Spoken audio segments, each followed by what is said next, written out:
तो ये हमें 27 वोल्ट मिल गए। और इसकी पिन नंबर 7 और 2 को देखेंगे, फिर 7 और 1 को देखेंगे। ये है 2 नंबर, पिन नंबर 2, और ये है इसकी पिन नंबर 1। तो 2.48, पहले हमें 1.1 मिल रहे थे तो हाफ वोल्ट थे, यानी 12 वोल्ट फ्लक्चुएट हो रहे थे। और यहाँ पे देखिए अभी हमें फिक्स वोल्टेज मिल रहे हैं, जो पिन नंबर 2 पे हैं वही वोल्टेज ये पूरे करवा कर ये आईसी फीडबैक लेकर अभी हो क्या रहा था, ये फ्यूज़ ओपन था जिसकी वजह से इस कैपेसिटर पर वोल्टेज नहीं आ रहे थे और यहाँ से फीडबैक इस ऑपरेशनल एम्पलीफायर को नहीं मिल रही थी। अस्सलामु अलैकुम वरहमतुल्लाहि वबरकातुहू। Welcome to Hasib electronics. Friends, आज की वीडियो में मैं आपके साथ शेयर करूँगा, ये मेरे पास स्मार्ट बैटरी चार्जर है जो कि डबल बैटरीज़ को चार्ज करता है। इसकी standard output 27 volt plus minus 0.6 volt है। इसको आप मज़ीद एडजस्ट कर सकते हैं अपनी मर्ज़ी से। तो 2 बैटरीज़ को सीरीज़ में चार्ज करता है और अप टू 16 एम्पेयर इसकी आउटपुट करंट है। 16 एम्पेयर पे मैक्सिमम इसका चार्जिंग रेट है और इसमें मुख्तलिफ़ तरह के फंक्शन हैं। एक तो इसमें ये है कि आप इसको एज आ बैटरी चार्जर यूज़ करें, और इसमें फैसिलिटी है कि इस पर आप ये स्विच को ऑन कर दें तो ये एज आ एसएमपीएस काम करेगा, स्विच मोड पावर सप्लाई। आप इससे मैक्सिमम 16 एम्पेयर तक इसको 28 वोल्ट या 27 वोल्ट और 16 एम्पेयर तक ले सकते हैं। इसका मॉडल है BC024 10 एम्पेयर। 10 एम्पेयर है तो मैक्सिमम 16 एम्पेयर इसकी है। चार्जर ऑन, फ्लोट, एब्जॉर्प्शन और बल्क, ये मुख्तलिफ़ किस्म की इंडिकेशन है। और बैटरी सिलेक्शन इसकी है कि आपने किस तरह की बैटरी चार्ज करनी है, जेल बैटरी है या फ्लडेड बैटरी है। फ्लडेड बैटरी जो कि हमारी लिक्विड बैटरी होती है, और जेल बैटरी जिसको हम मेंटेनेंस फ्री बैटरी भी कहते हैं। जो भी बैटरी आपने चार्ज करनी है उस पर रखेंगे। यहाँ पे आउटपुट चार्जर सिलेक्टर है। सेंटर में ये 27 वोल्ट देगा 2 बैटरीज को चार्ज करने के लिए। ऊपर कर देंगे तो 26.4 वोल्ट है और नीचे कर देंगे तो 27.6 वोल्ट है, यानी 27 में से 0.6 माइनस करेगा या 0.6 प्लस करेगा। और मुख्तलिफ़ किस्म की इंडिकेशंस यहाँ पे आ गई। और अभी इस चार्जर में फ़ॉल्ट छोटा सा है, इसकी आउटपुट नहीं है, इसका डिस्प्ले नहीं है, इसकी आउटपुट नहीं है। सबसे पहले इसकी डिज़ाइन को देख लेते हैं और इसमें क्या क्या लगा हुआ है उसको देख लेते हैं। उसके बाद इसके प्रैक्टिकल सर्किट पे चलते हैं। तो इसको देखने के लिए यहाँ पे आ जाइए। तो सबसे पहले यहाँ पे इसके इनपुट टर्मिनल आ गया। इनपुट टर्मिनल को देखते जाइए तो ये लाइन हमारी सीधी ऐसे चली गई और ये लाइन ऐसे आई। यहाँ पे लगा हुआ है फ्यूज़ इस जगह पे, ये जो 2 पॉइंट बने हुए हैं तो ये फ्यूज़ के हैं। तो फ्यूज़ से निकलेगी तो सेंटर पॉइंट पे आपकी इलेक्ट्रिकल करंट आ जाएगी। यहाँ से आई तो यहाँ पे वोल्टेज अरेस्टर लगा हुआ है ये वाला, और ये सर्ज प्रोटेक्टर लगे हुए हैं। इससे आगे देखिए तो ये कैपेसिटर, इंडक्टर, रजिस्टर, ये एक आरएलसी नेटवर्क बन के तो फ्रीक्वेंसी का बैंड पास बनाता है और जो कि नॉइज़ होता है उसको ये सप्रेस करता है। इसकी आउटपुट पे देखिए तो एक लाइन इसकी ये है यहाँ पे इस ब्रिज की आउटपुट, और एक लाइन इसके इस एंड से आउट होकर यहाँ पे आ जाती है। ये एसी के टर्मिनल आ गए ये, और ये इनको अगर क्रॉस में देखेंगे तो ये इसके एसी टर्मिनल हैं, ये वाला और ये वाला। इसको मज़ीद अगर हम ऐसे देखेंगे तो ये एंड इसका नेगेटिव हो गया, ये पॉजिटिव हो गया। ये क्रॉस में पॉजिटिव एंड ये आ गया और नेगेटिव एंड इसका ये आउट हो गया। पॉजिटिव एंड को देखिए तो यहाँ पे आके रुकता है। इस जगह पे एक कंपोनेंट लगा हुआ है जिसमें से करंट को गुजरना है। और इस लाइन में देखेंगे तो यहाँ पे भी सेम उसी तरह का ही एक जंपर बन रहा है। तो यहाँ पे 2 लगे हुए हैं NTC 58D10, ये लगे हुए हैं। तो ये करंट लिमिट करवाने के लिए लगे हुए हैं। तो ये कैपेसिटर को चार्ज करवाएंगे इस जगह पर। पॉजिटिव वोल्टेज यहाँ पे आ जाएंगे, नेगेटिव वोल्टेज यहाँ पे आ जाएंगे। ये एक जंपर पॉइंट है 110 वोल्ट पे ऑपरेट करने के लिए। अगर 110 पे ऑपरेट करना है तो इस पॉइंट को जंपर कर देंगे तो दोनों कैपेसिटर पैरेलल में हो जाएंगे। अभी ये दोनों कैपेसिटर सीरीज़ में हैं इनकी वजह से। तो प्लस वोल्ट यहाँ पे आ गया, ये दोनों कैपेसिटर का कॉमन पॉइंट आ गया और ये है नेगेटिव साइड। इस तरह देखेंगे तो कैपेसिटरों का ये नेगेटिव आ गया, ये पॉजिटिव, और ये सेंटर पॉइंट फिर इसका नेगेटिव इसके पॉजिटिव के साथ, इसका नेगेटिव यहाँ पे नेगेटिव जुड़ी हुई, यहाँ पे पॉजिटिव है। तो इस जगह पे जो ब्रिज लगा हुआ है वो है BR1008 उसका नंबर है। तो BR1008 जो है वो 35 एम्पेयर 35 एम्पेयर 400 वोल्ट का ब्रिज रेक्टिफायर लगा हुआ है, ये वाला, ये BR1008 है। ये डाटा शीट्स में आपको डिस्क्रिप्शन में इनकी लिंक दे दूंगा, आप वहाँ से उठा सकते हैं, इनको डाउनलोड कर सकते हैं। तो ये ब्रिज की डाटा शीट आ गई कि ब्रिज 35 एम्पेयर पे हमें ये रेक्टिफाई करके आउटपुट देगा। यहाँ बन गई हमारी DC, AC को DC में कन्वर्ट किया, इन पे आ गया। इसके आगे लगे हुए हैं हमारे ये ट्रांजिस्टर FJP13009। ये क्या है कि high frequency fast switching NPN power transistor है, और ये 12 एम्पेयर कलेक्टर करंट इनकी है, और ये 400 वोल्ट इसके कलेक्टर पे मीटर वोल्ट 400 वोल्ट पे काम करता है। क्योंकि ये हाफ ब्रिज टेक्नोलॉजी में काम करेगा कि हर कैपेसिटर अपने मुतल्लिका ट्रांजिस्टर की मदद से पावर ट्रांसफार्मर पे इसकी प्राइमरी पे डिस्चार्ज होगा। तो ये 400 वोल्ट के यहाँ पे ट्रांजिस्टर लगा है 12 एम्पियर का।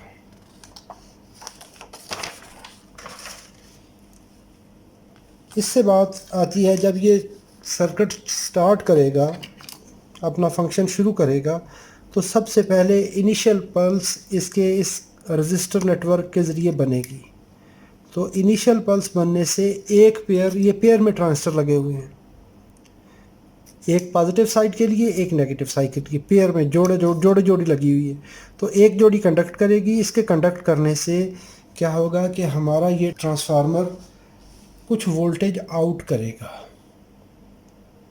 जब ये ट्रांसफार्मर पहली पल्स पे वोल्टेज आउट करेगा तो वही वोल्टेज इस ट्रांसफार्मर की सेकेंडरी में आएंगे। जब इस सेकेंडरी में आएंगे तो यहाँ पर ये रेक्टिफायर लगे हुए हैं डायोड, ये रेक्टिफाई करेंगे और आउटपुट हमारे आउटपुट सेक्शन में आएगी। आउटपुट सेक्शन में ये फीडबैक सेंस करेगा, सेंस करके हमारी इस SMPS कंट्रोलर जो कि TL494 TL494 लगी हुई है, ये इन एक्शन होगी। तो यह क्या करेगी, फ़ौरन उस पल्स को, उस पेयर को कट करेगी और दूसरी पल्स के लिए, दूसरे पेयर को कंडक्ट करवाने के लिए अपनी आउटपुट पिन पे सिग्नल आउट करेगी। और साथ में इस ट्रांसफार्मर को अगर देखेंगे तो इसकी प्राइमरी साइड पे, ये जो प्राइमरी पोर्शन है, वहाँ पे एक्सिलरी वाइंडिंग आउट हो रही है।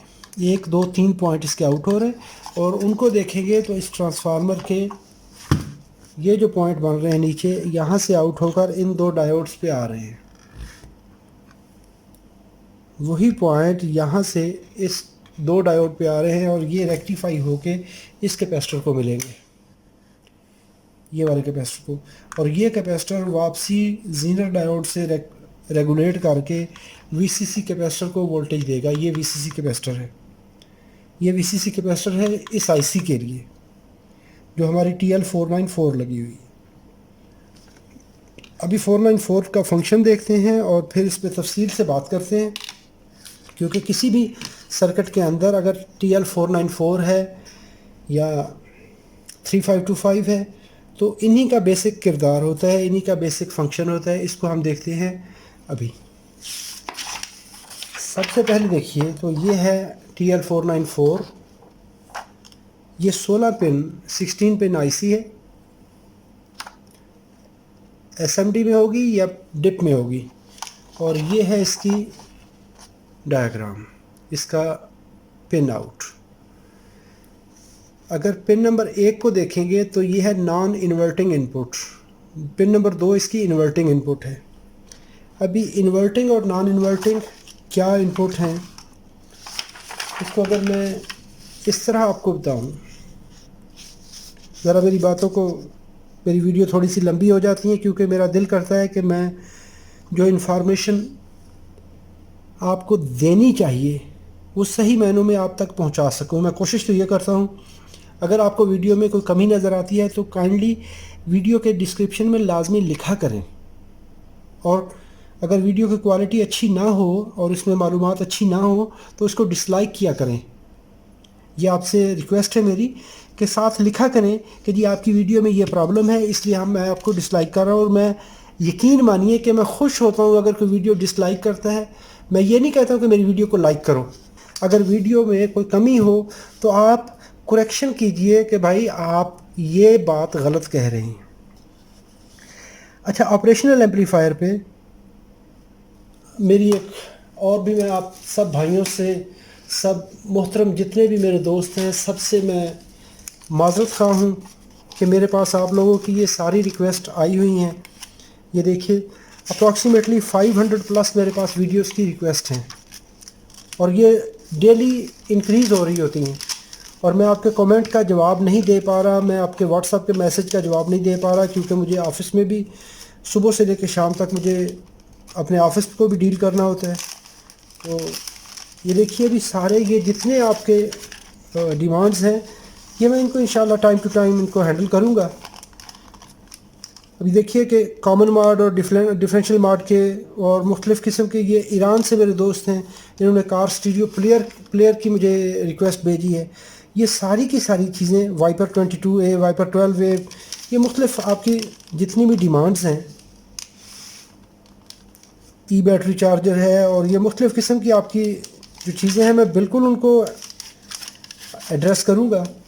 लेकिन इंतहाई माज़रत के मेरे पास टाइम की इतनी किल्लत है कि मैं उसके लिए मैनेज नहीं कर पा रहा हूँ।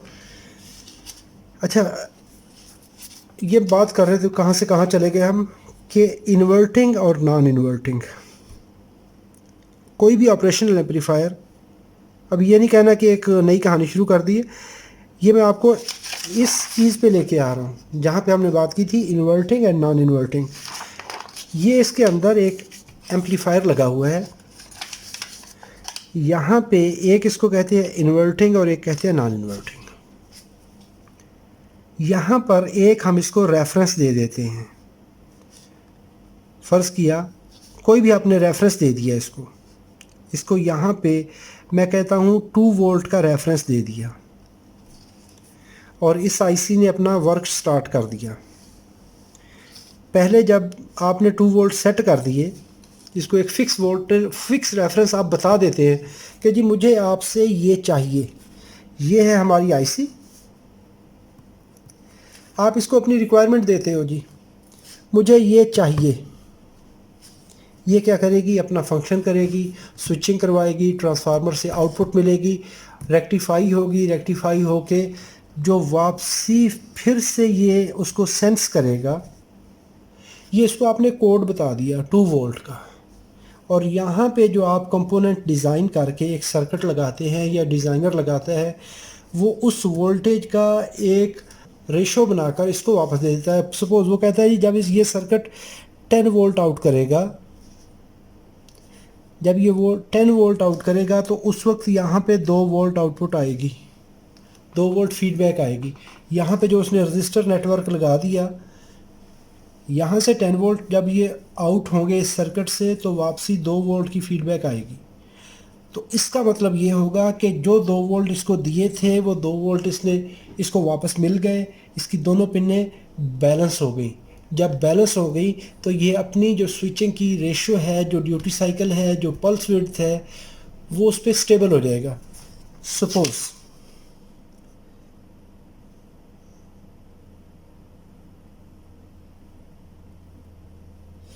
ये इतनी ड्यूटी साइकिल पे अभी यहाँ से लेकर यहाँ तक एक साइकिल है, यहाँ से लेके एक साइकिल ये है, यहाँ से लेके एक साइकिल ये है। तो इस साइकिल के इतने हिस्से में उस ट्रांजिस्टर को ऑन करवाएगी और ट्रांसफार्मर से आउटपुट मिलेगी। तो यहाँ पर हमें मिलेंगे 2 वोल्ट।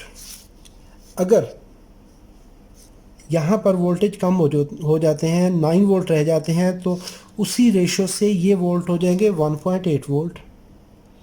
जब 1.8 होंगे तो ये अपनी इस स्विचिंग की रेशो को थोड़ा सा इंक्रीज़ कर देगी। इसने अपना जब ये लेवल यहाँ पे इंक्रीज़ करना है तो वोल्टेज फिर से पूरे हो जाने हैं। जब फिर से पहले 10 वोल्ट थे, लोड नहीं था, जब लोड डाला 9 वोल्ट होने की कोशिश की, फीडबैक मिली, वापस आई, 1.8 वोल्ट हो गए। जब 1.8 हुए इस आईसी को पता चल गया कि ये वोल्टेज डाउन हो गए हैं। ये क्या करेगी, फिर से अपना ड्यूटी साइकिल इन्हांस कर देगी, इंक्रीज़ कर देगी, इसको बढ़ा देगी। पहले यहाँ से लेके यहाँ तक स्विच कर रही थी, अभी इतने टाइम के लिए थोड़ा सा इसने टाइम बढ़ा दिया स्विचिंग का। Power on, vs power off, इतने टाइम के लिए ऑफ रहेगी, इतनी देर टाइम के लिए ऑन रहेगी। तो ये अपना ड्यूटी साइकिल इस तरह से एडजस्ट करेगी। यहाँ तक तो हमारी बात ये हो गई। तो ये है इन्वर्टिंग और नॉन इन्वर्टिंग का चक्कर। जो हमने ये बात की है कि इन्वर्टिंग और नॉन इन्वर्टिंग, ये पिन, ये पिन, अभी ये है 2 पोर्शन है इसके, इस आईसी के 2 पोर्शन हैं। एक पोर्शन है इसका मास्टर और दूसरा पोर्शन है स्लेव। इसको मास्टर और स्लेव के तौर पे भी इस्तेमाल किया जा सकता है, इसको एज अ मास्टर पीस भी इस्तेमाल किया जा सकता है। आगे है कंपनसेशन पिन, जो कि इन एरर एम्पलीफायर्स की आउटपुट को कंपनसेट करवाने के लिए काम आएगी। आगे है dead time control. Dead time control क्या है कि ये 2 चैनल हैं इसके।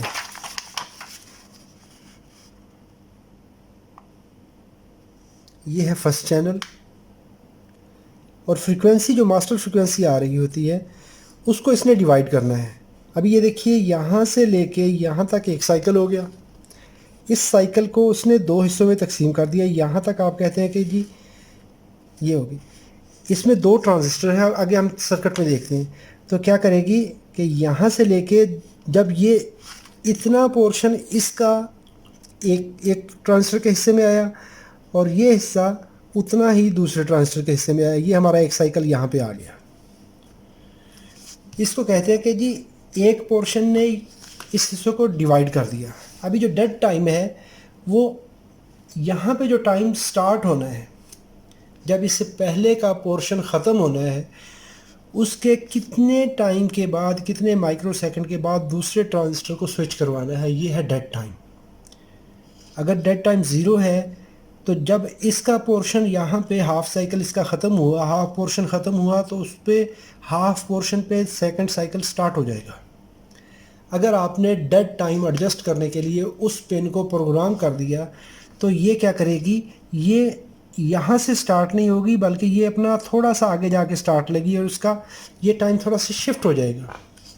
अगर आप ट्रांसफार्मर की प्राइमरी को या किसी वजह से उसके कंडक्शन में उसको ऑफसेट देना चाहते हैं कि जी इतने टाइम के बाद अगला साइकिल स्टार्ट हो, ताकि अगर ये फुल अपनी स्विचिंग करे यहाँ तक, तो आप उसको अगर गैप देना चाहते हैं तो आप गैप यहाँ से देंगे डेड टाइम के। ये है इसका डेड टाइम का फिनोमेना। आगे है सीटी और आरटी। इसको कहते हैं कैपेसिटर टाइमर, टाइमिंग कैपेसिटर और टाइमिंग रेजिस्टर। ये 2 मिलकर क्या करते हैं, इस आईसी की स्विचिंग फ्रीक्वेंसी को कंट्रोल करवाते हैं। टाइमिंग रेजिस्टर आरटी सीटी, इन दोनों को जब हम कैलकुलेट करते हैं तो एफ ऑसिलेटर्स को फार्मूला दिया जाता है। एफ ऑसिलेटर 1.1 आरटीसीटी जो रेट आएगा, जो ऑसिलेटर की फ्रीक्वेंसी आएगी, उसको डिवाइड करेंगे 2 पे तो इसकी आउटपुट फ्रीक्वेंसी आ जाएगी। तो उसके लिए फार्मूला ये यूज़ किया जाता है, एफ ऑसिलेटर 1.1 आरटीसीटी। जब ये करेंगे तो इसका ऑसिलेटर सेट होगा। आगे पिन नंबर 7 है ग्राउंड, 8 नंबर इसका C1 है, कलेक्टर नंबर 1 है, 9 नंबर E1 है, यानी कलेक्टर, ये आउटपुट ट्रांजिस्टर है, इसका सिग्नल ड्राइवर है, तो इसका 9 और 8 नंबर एमीटर कलेक्टर हैं। अगर आपने एमीटर के तौर पे इस्तेमाल करना है या कलेक्टर के तौर पे इस्तेमाल करना है, वो डिपेंड करता है डिज़ाइनर पे। तो इसकी या पिन नंबर 9 आउटपुट होगी या पिन नंबर 8 आउटपुट होगी। अगर 9 नंबर पिन को ग्राउंड कर दिया जाएगा तो 10 को ग्राउंड करेंगे तो 11 से हमें आउटपुट मिलेगी। अगर 11 नंबर पिन और 8 नंबर पिन को पॉजिटिव दे देंगे तो 10 और 9 से हमें आउटपुट मिलेगी। जैसे भी डिज़ाइन करना है, इनको ग्राउंड कर देंगे तो यहाँ से इन्वर्टेड आउटपुट मिलेगी। आगे है पिन नंबर 12, ये इसकी वीसीसी पिन है। इसको हम 42 वोल्ट मैक्सिमम तक ले जा सकते हैं। तो नॉर्मली इसको 20 वोल्ट की रेंज में ऑपरेट किया जाता है। 8 से लेके 25 वोल्ट तक, 30 वोल्ट तक इसको नॉर्मली यूज़ किया जाता है। आगे इसकी आउटपुट कंट्रोल है। आउटपुट कंट्रोल, अगर इस पिन को हाई कर देंगे तो हमारे दोनों ट्रांजिस्टर पुश पुल की तरह काम करेंगे। अपने टाइम डिवाइड हो जाएगा दोनों ट्रांजिस्टर के लिए, एक वक्त में एक ऑन होगा, दूसरा उसके अगेंस्ट ऑफ हो जाएगा। अगर इसको लो कर दिया जाए तो दोनों ट्रांजिस्टर पैरेलल ऑपरेशन में आ जाएंगे। तो आप कह सकते हैं कि इनको पैरेलल में या 1 बाय 1 ऑपरेट करने के लिए ये पिन इस्तेमाल की जाती है। आगे है वी रेफरेंस।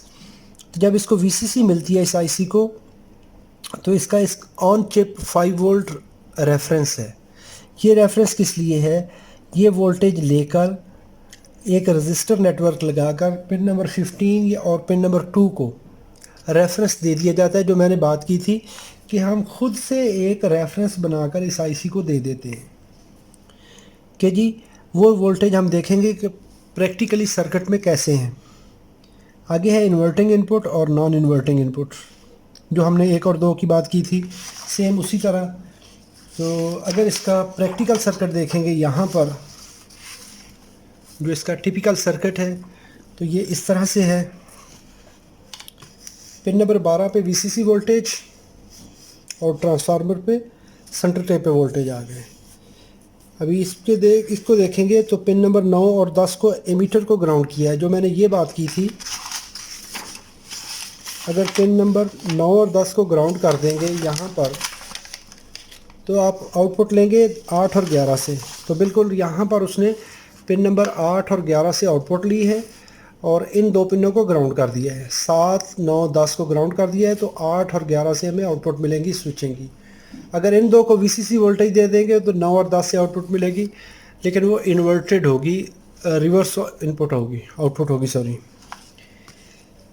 पिन नंबर 6, इसकी 15K है, 15K की रजिस्टर्स लगाई है और CT 0.001 माइक्रोफैरड का कैपेसिटर लगा है। Pin number 4 dead time control है। यहाँ पे उसने एक रजिस्टर लगा दी है 10K की और साथ में एक कैपेसिटर लग गया। वी रेफरेंस 5 वोल्ट का, वी रेफरेंस 10 माइक्रोफैरड का कैपेसिटर लगाया है पिन नंबर 14 पे।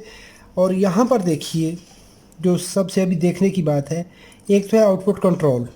आउटपुट कंट्रोल को रजिस्टर लगाकर इसने पॉजिटिव वोल्टेज के साथ कनेक्ट कर दिया है। तो दैट मीन्स ये पुल अप रजिस्टर लगी है तो ये IC directly power on condition में चली जाएगी। अभी यहाँ से देखें तो 4.7K की रजिस्टर लगकर इस 4.7 का एक वोल्टेज डिवाइडर नेटवर्क बना। अगर ये 5 वोल्ट है तो 2.5 वोल्ट का रेफरेंस बनेगा। ये 2.5 वोल्ट का रेफरेंस एक तो इस आईसी को आउटपुट कंट्रोल को ऑन करवा देगा और साथ में देखें तो यही पिन नंबर 2 पे जा रहे हैं वोल्टेज, यही वोल्टेज पिन नंबर 2 पे जा रहे हैं। जब पिन नंबर 2 पे जाएंगे तो इस आईसी को 2.2 वोल्ट का रेफरेंस मिल गया। अभी ये क्या करेगी, ये स्विचिंग स्टार्ट कर देगी। जब इसने स्विचिंग स्टार्ट की तो इसकी ये 2 पिनें इन ट्रांजिस्टर को ड्राइव देंगी। जब ये ड्राइव देंगी तो ये ट्रांसफार्मर स्विचिंग करेगा, वोल्टेज बनेंगे, रेक्टिफाई होंगे। रेक्टिफाई होने के बाद आपके आउटपुट पे यहाँ पे वोल्टेज डिवाइडर नेटवर्क बन गया। जो मैंने बात की थी, वोल्टेज डिवाइडर नेटवर्क बनाएगा। 2 रजिस्टर 22K का और 4.7K का, ये यहाँ से इसको टेप करके ये लेके आ गया पिन नंबर 1 पे। जब पिन नंबर 1 पे आने वाले वोल्टेज इस वोल्टेज के बराबर होंगे तो ये अपने ड्यूटी साइकिल को वहाँ पे मेंटेन कर देगी। अगर ये कम होंगे तो ड्यूटी साइकिल को बढ़ाएगी, आउटपुट बढ़ जाएगी। आप कह सकते हैं कि ये इसका एक आउटपुट कंट्रोल हो गया कि यहाँ पे जितने वोल्टेज आएंगे उस हिसाब से आपको आउटपुट मिलेगी। सेकंड कंडीशन ये है इस आईसी की कि अगर आप वीसीसी पिन नंबर 8 पे अप्लाई कर देते हैं, जैसे इस डायग्राम में दिखाया गया है, कि अगर किसी जगह पे आपको ये आईसी इस तरह से मिलती है कि इसकी 8 नंबर पिन और 11 नंबर पिन पे वीसीसी दे दिए तो आपको आउटपुट 9 और 10 से मिलेगी। ये आपकी ड्राइव पिन हो गई, ये वीसीसी पिन हो गई, ये रेफरेंस रेगुलेटर हो गया, ग्राउंड पिन हो गई, इसने ये वोल्टेज बनाए, रेफरेंस आउटपुट हो गई। यही आप फीड कर देंगे पिन नंबर 15-16 पे या 1-2 पे। अगर इन्वर्टिंग पे देते हैं, नॉन इन्वर्टिंग पे देते हैं तो उस हिसाब से ये अपनी फीडबैक को कंट्रोल करवाएगा। यहाँ पे इसकी RTCT आ गई, टाइमिंग रजिस्टर, टाइमिंग कैपेसिटर आ गए। उस वक्त हमारी जो फ्रीक्वेंसी है, आउटपुट की फ्रीक्वेंसी, वो ये बनेगी और इस फ्रीक्वेंसी का हाफ हमें आउटपुट में मिलेगा Q1 और Q2 पे।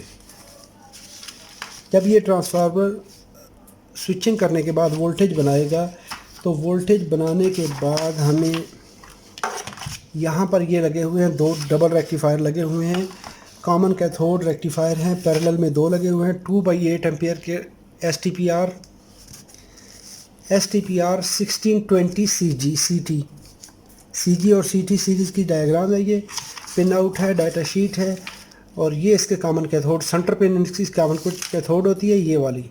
यहाँ पे ACI A1 A2 anode 1 anode 2 और इसके 2 डायोड इसके अंदर हैं और ये 200 वोल्ट और 8 एम्पेयर का डायोड है एक और ये 16 एम्पेयर इसकी आउटपुट करंट हो जाएगी और मैक्सिमम फॉरवर्ड करंट इसकी 20 एम्पेयर है। इसके बाद इसकी आउटपुट को मॉनिटर करने के लिए यहाँ पे एक ऑपरेशनल एम्पलीफायर CA 3140 लगा हुआ है। ये बिल्कुल एक स्टैंडर्ड ऑपरेशनल एम्पलीफायर होता है, बिल्कुल उसी तरह। अगर कैन पैक में होगा तो इस तरह की आईसी होगी 8 पिन की, अगर डिप पैक में है तो इस तरह की आईसी होगी। तो पिन 2 और 3 इसकी इनपुट है, इन्वर्टिंग नॉन इन्वर्टिंग, और ये 6 नंबर आउटपुट है। और ये क्या करेगी, वापसी फीडबैक देगी हमारी इस TL494 को। इसकी पिन नंबर 6 रजिस्टर नेटवर्क के ज़रिए होती हुई आउटपुट में मिलेगी। यहाँ पे जो वोल्टेज का एरर होगा, एरर बनेगा, जो डिफरेंस आएगा उसको ये एम्पलीफाई करवा के हमें आउटपुट में देगा। ये है 4.5 megahertz by CMOS operational amplifier with MOSFET input bipolar outputs. और साथ में लगे हुए हैं ये इसकी कंपैरेटर की 2 आईसीज लगी हुई हैं जिसको LM339 के नाम से जाना जाता है। ये क्या करते हैं कि 2 पावर सप्लाई 2 लेवल्स को कंपेयर करते हैं। कंपेयर कैसे करेंगे, पिन नंबर 7, पिन नंबर 6, इस पे 2 रेफरेंस दे दिए जाते हैं, 2 मुख्तलिफ़ किस्म की सप्लाई दे दी जाती है। एक पे उसको आपने दे दिए 5 वोल्ट और जब इस पिन पे 5 आएंगे, दोनों पिनें बराबर हो जाएंगी तो ये इसको यस कर देगा, यानी इसका लेवल 1 हो जाएगा। या दोनों अगर पिनें बराबर होगी तो 0 वोल्ट देगा, अगर एक पिन हाई होगी है तो पॉजिटिव दे देगा, दूसरी पिन हाई हुई है तो नेगेटिव दे देगा। तो इसमें 4 ये क्वाड है, 4 एम्पलीफायर हैं, 4 कंपैरेटर हैं। पहला पोर्शन ये हो गया, पिन नंबर 6 और 7 इसकी इनपुट हैं, 1 नंबर आउटपुट है, 4-5 इनपुट हैं तो पिन नंबर 2 आउटपुट होगी, आउटपुट नंबर 1 कंपैरेटर नंबर 1 की 1 2 3 4। तो ये 4 आउटपुट हैं इसकी, 1 2 और 13 14 पे। तो ये इसमें कंपोनेंट्स हैं, बाकी डिस्क्रीट कंपोनेंट छोटे छोटे हैं, उनको हम साथ साथ में डिस्कस करते जाएंगे। अभी हम इस सर्किट की ज़रा आउटलुक देखते हैं कैसे है। शॉर्ट देखते हैं, यहाँ से वोल्टेज आए, रेक्टिफाई हुए, कैपेसिटर पे पहुँचे, इसने स्विच करवाया, वोल्टेज बने, ट्रांसफार्मर से आउटपुट में आए, रेक्टिफाई हुए, फ़िल्टर हुए, रजिस्टर और फ्यूज़ से होते हुए, प्रोटेक्शन सर्किट से होते हुए, कैपेसिटर से होते हुए आउटपुट टर्मिनल पे आ गए। क्योंकि ये एंड टर्मिनल रेगुलेशन है, 2 तरह की रेगुलेशन होती है, एक होती है लोड टर्मिनल रेगुलेशन और एक होती है टर्मिनल रेगुलेशन। टर्मिनल रेगुलेशन ये है कि जो इस पॉइंट पे जो वोल्टेज होंगे उसको ये सेंस करेगा। एक होती है सेंस पिन, आप लोड टर्मिनल पे जहाँ पे आपकी बैटरी लगी हुई है वहाँ से सेंस लाइन वापस लाते हैं तो उससे आपकी केबल के लास्ट जो है वो ख़त्म होते हैं। तो हमने ये सर्किट को डिस्कस करना है, तो ये यहाँ से उस फीडबैक को सेंस करता है। ये इसमें रिवर्स पोलैरिटी प्रोटेक्शन के लिए 2 डायोड्स, कि अगर आपने रिवर्स बैटरी तो नहीं कनेक्ट कर दी, तो अगर रिवर्स बैटरी कनेक्ट कर देंगे और ये प्रोटेक्शन सर्किट ना हो तो हमारा ये सर्किट डैमेज हो जाएगा, क्योंकि ये प्लस वोल्ट और आगे नेगेटिव वोल्टेज की बैटरी लगेगी तो वो फ़ौरन से उस पूरे सर्किट को उड़ा के रख देगा। उसको प्रोटेक्ट करने के लिए जो ही लगाते हैं तो ये दोनों डायोड रिवर्स होते हैं। नॉर्मल ये साइलेंट होते हैं, इनका कोई काम नहीं है। सिर्फ इनका काम कब है कि जब आपने बैटरी लगाई तो ये बैटरी से करंट ड्रा करेंगे इस फ्यूज़ के रास्ते से। तो ये फ्यूज़ जब ये बर्न होगा, ब्लो होगा ओवर वोल्टेज, ओवर करंट की सूरत में, तो हमारे नेक्स्ट सर्किट को प्रोटेक्ट कर लेगा। और यहाँ से इसके वोल्टेज रेफरेंस आ गए। यहाँ से मुख्तलिफ़ किस्म की इसकी जो वेरिएबल लगे हुए हैं, जो मुख्तलिफ़ हमने वोल्टेज आउटपुट लेनी है, उनको एडजस्ट करवा के आउटपुट में हमें वोल्टेज मिलेंगे। तो अभी हम इसको पावर अप्लाई करते हैं। पावर अप्लाई करने के लिए आपसे रिक्वेस्ट है कि अगर आपको इलेक्ट्रिकल पावर अप्लाइंसेस के बारे में, पावर इलेक्ट्रॉनिक्स के बारे में अच्छा नॉलेज नहीं है तो कभी भी अपने तौर पे किसी चीज़ को रिपेयर ना कीजिए, क्योंकि पावर को डील करते हुए जब आप काम करते हैं तो आपके पास सेकंड ऑप्शन नहीं है। अगर आप कोई गलती करते हैं तो आपके पास सेकेंडरी ऑप्शन नहीं है। तो अगर आपने रिपेयर करना है और आपको इसका अच्छा नॉलेज है तो बहुत अच्छा, मेरी वीडियो देखकर इसको रिपेयर करने की कोशिश नहीं करनी, क्योंकि इसमें सेफ्टी सबसे ज़्यादा बेसिक एलिमेंट है। अभी मैं पावर अप्लाई करता हूँ। पावर अप्लाई करने के लिए हमेशा आइसोलेशन ट्रांसफार्मर यूज़ कीजिए, और जब भी आप काम करते हैं तो सीरीज़ लैंप, मैंने इस केबल के सीरीज़ में मैंने ये लैंप लगाया हुआ है, ये देखें। तो जो ही मैं इसको कनेक्ट करूँगा तो ये एक दफ़ा ये लैंप ग्लो करेगा। तो ये है इंडिकेशन इसके ठीक होने की कि ये सर्किट अभी काम कर रहा है। अगर ये परमानेंटली लैंप ऑन हो जाता है तो इसका मतलब है यहाँ पे कोई चीज़ शॉर्ट सर्किट है। तो ये लैंप मैंने इसके सीरीज़ में लगाया है। एक तो सीरीज़ लैंप लगाइए, 2-3 काम आपके करने वाले हैं। सीरीज़ लैंप यूज़ कीजिए, आइसोलेशन ट्रांसफार्मर यूज़ कीजिए। आपका टेबल मेटालिक नहीं होना चाहिए और उस पर किसी किस्म के वायर के पीसेस, वॉशर्स, इस तरह की चीज़ें फ्री नहीं होनी चाहिए, क्योंकि जब आप किसी भी चीज़ को रिपेयर करते हैं तो आपका बोर्ड टच करके, शॉर्ट करके किसी चीज़ को डैमेज करेगा या ख़ुद से डैमेज हो जाएगा। तो बजाय इसके को उसको ठीक करें आप उसको और ज़्यादा जो है उसका काम कर देंगे। अभी देखते हैं इस सर्किट को देखने के लिए मल्टीमीटर को करिए सेट एसी पर। ये हैं हमारे इनपुट के 2 पॉइंट्स। इन पे 230 वोल्ट, 229 वोल्ट आ गए। ये देखें तो ये लाइन डायरेक्टली ऐसे जा रही है और ये लाइन ऐसे आकर ऐसे जा रही है।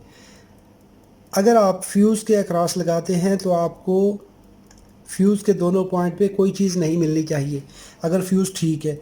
अगर फ्यूज़ ओपन होगा, इलेक्ट्रॉनिक्स में ट्रबल शूटिंग का ये असूल है कि जो पॉइंट ओपन होगा वहाँ पे आपको, जो कंपोनेंट ओपन होगा वहाँ पे फुल वोल्टेज ड्रॉप मिलेगा,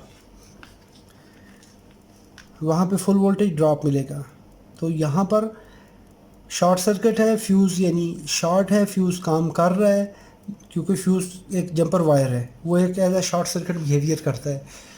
तो इसमें से वोल्टेज गुज़र रहे हैं और ये यहाँ से पास होकर यहाँ आ रहे हैं, तो इसका मतलब है फ्यूज़ वर्किंग कंडीशन में है। लाइन पे या न्यूट्रल पे एक साइड पे रखिए और फ्यूज़ के एक एंड पे रखिए, दूसरे एंड पे रखिए, वोल्टेज मिले, इसका मतलब ये काम कर रहा है। इसको ऐसे लेकर ऐसे आ जाइए। यहाँ पे हमारा फ़िल्टर है, फ़िल्टर से होते हुए आगे आ जाएं और यहाँ पे फ़िल्टर की आउटपुट आ गई और यहाँ पर 1 पॉइंट और 2 पॉइंट, ये 2 पॉइंट है ब्रिज रेक्टिफायर के एसी वाले। यहाँ पे एसी आ गई। डीसी पे मल्टीमीटर सेट कर लीजिए। इसका 1 पॉइंट डीसी का ये है, 1 पॉइंट ये है, तो हमें 316-317 वोल्ट डीसी मिल गई। ये वोल्टेज यहाँ पे आए, यहाँ से गुज़रने के बाद हमारे इन 2 पॉइंट्स पर आ गए। ये देखिए यहाँ पे हमें मिल रहे हैं फुल वोल्ट, लेकिन दोनों कैपेसिटर्स इन सीरीज़ हैं। टोटल वोल्टेज मिले हमें 316 वोल्ट। उसको डिवाइड कर दें 2 पे तो 158 एक पॉइंट पे और 158 दूसरे कैपेसिटर पे, तो ये दोनों कैपेसिटर इन सीरीज़ आ गए। ये वोल्टेज आ गए यहाँ पर इन ट्रांजिस्टर्स पर। इन ट्रांजिस्टर से स्विच होने के बाद ये इसका है प्राइमरी पोर्शन, इसको आप देख लीजिए। एसी वोल्ट रखिए, एसी वोल्ट रखने के बाद यहाँ पे चेक करेंगे तो ये हमारी देखें फ्लक्चुएशन हो रही है, स्विचिंग हो रही है लेकिन फ्लक्चुएशन हो रही है, ये कोई कांस्टेंट लेवल नहीं है। इसका मतलब है कि इस सर्किट में प्रॉब्लम है। जब इस सर्किट में प्रॉब्लम है उसको अभी हमने ट्रेस करना है। यहाँ पे देखिए तो ये पोर्शन है इसका प्राइमरी का, ऑक्सिलरी वाइंडिंग का, सॉरी ये एक्सिलरी वाइंडिंग है। एक्सिलरी वाइंडिंग से वोल्टेज बनेंगे, बनने के बाद रेक्टिफाई होंगे, रेक्टिफाई होने के बाद इस जगह पे कैपेसिटर है, सॉरी इस जगह पे कैपेसिटर है। अगर आप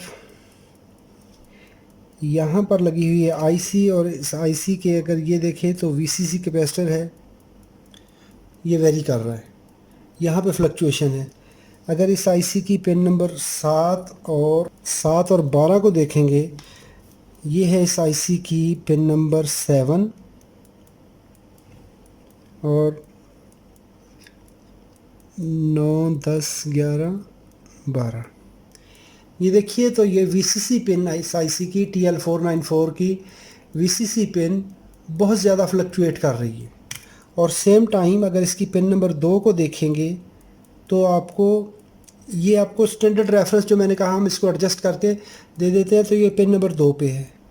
अभी पिन नंबर 1 को देख लीजिए, पिन नंबर 1 पे वोल्टेज थोड़े आ रहे हैं। तो जो मैंने बात की थी कि जो वोल्टेज हमारे बन रहे हैं वो बन रहे हैं तकरीबन 12 वोल्ट के करीब। तो 12 वोल्ट का मतलब है कि यहाँ पे जो हमने रेफरेंस दिया है 2.4, तो उसका हाफ यहाँ पे आ रहा है।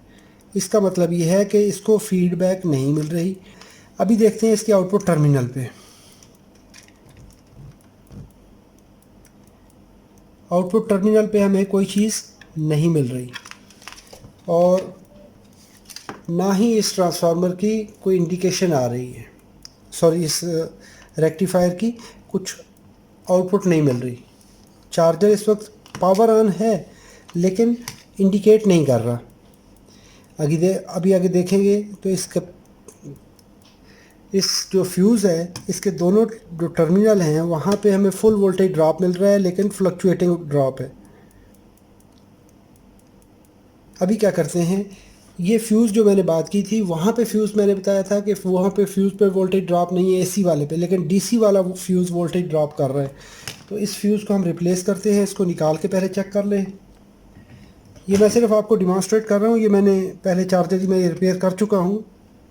ये कल मैंने इंग्लिश चैनल के लिए वीडियो बनाई थी। तो ये देखिए, इसको आप मैं प्रोसीजर बता रहा हूँ कि कैसे कैसे आप इसको वेरीफाई करेंगे। ये देखें तो ये हमारा फ्यूज़ ओपन शो कर रहा है। अगर आप फिज़िकली देखेंगे तो इस फ्यूज़ का ये देखें तो ट्रैक ब्रेक है। ये देखिए तो यहाँ पे आपको एक स्पार्क हुआ वो नज़र आता है, तो ये लाइन कट है इसकी। तो हम क्या करेंगे, इसी तरह का ब्लेड फ्यूज़ 15 एम्पेयर का ब्लेड फ्यूज़ लगाते हैं। ये भी 15 एम्पेयर का है, ये 15 एम्पेयर इस पे लिखा हुआ नज़र आ रहा है। तो सेम उसी तरह का 15 एम्पेयर ब्लू फ्यूज़ हम ये लगा देंगे इस पर।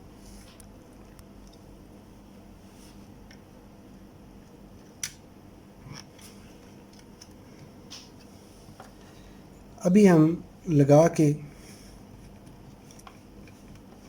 दोबारा से इसकी अभी आउटपुट चेक करते हैं। तो सबसे पहले देखिए तो ये इसकी एलईडी ऑन हो चुकी है, एक तो काम ये हो गया। सेकेंडरी ऑप्शन ये है कि मल्टीमीटर को डीसी पे रखेंगे और आउटपुट चेक कर लेंगे, तो ये हमें 27 वोल्ट मिल गए। और इसकी पिन नंबर 7 और 2 को देखेंगे, फिर 7 और 1 को देखेंगे। ये है 2 नंबर, पिन नंबर 2, और ये है इसकी पिन नंबर 1। तो 2.48, पहले हमें 1.1 मिल रहे थे तो हाफ वोल्ट थे, यानी 12 वोल्ट फ्लक्चुएट हो रहे थे। और यहाँ पे देखिए अभी हमें फ़िक्स वोल्टेज मिल रहे हैं, जो पिन नंबर 2 पे हैं वही वोल्टेज ये पूरे करवा कर ये आईसी फीडबैक लेकर। अभी हो क्या रहा था, ये फ्यूज़ ओपन था जिसकी वजह से इस कैपेसिटर पर वोल्टेज नहीं आ रहे थे और यहाँ से फीडबैक इस ऑपरेशनल एम्पलीफायर को नहीं मिल रही थी। क्यों? कि इसने एंड पॉइंट को सेंस करना है। जब इसको ये वोल्टेज नहीं मिलेंगे तो उस वक्त क्या होगा कि ये फ्लक्चुएट करेगी। अभी यहाँ पे ये हमारा स्विच है एडजस्टमेंट के लिए कि आपने चार्जर पे रखना है या एसएमपीएस पे रखना है। तो इसको सेट करेंगे तो जो हमारा ये इनपुट है वो इस कंपैरेटर को मिलेगी। कंपैरेटर उसी हिसाब से आपके TL494 को बता देगा कि जी आपने कौन से मोड में काम करना है। आगे बैटरी टाइप सिलेक्शन है। तो एक्चुअली इससे क्या होता है कि वोल्टेज लेवल आपके चेंज हो रहे होते हैं। अच्छा, अभी यहाँ पर देखिए, इसको मैं लगाता हूँ आउटपुट टर्मिनल पर।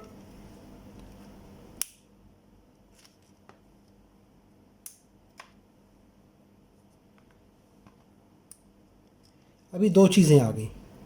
अगर चार्जर को देखेंगे तो चार्जर पे रखते हुए ये देखें कि वोल्टेज लेवल आपके चेंज हो रहे हैं, थोड़े थोड़े वेरी कर रहे हैं, 7.5 7.4।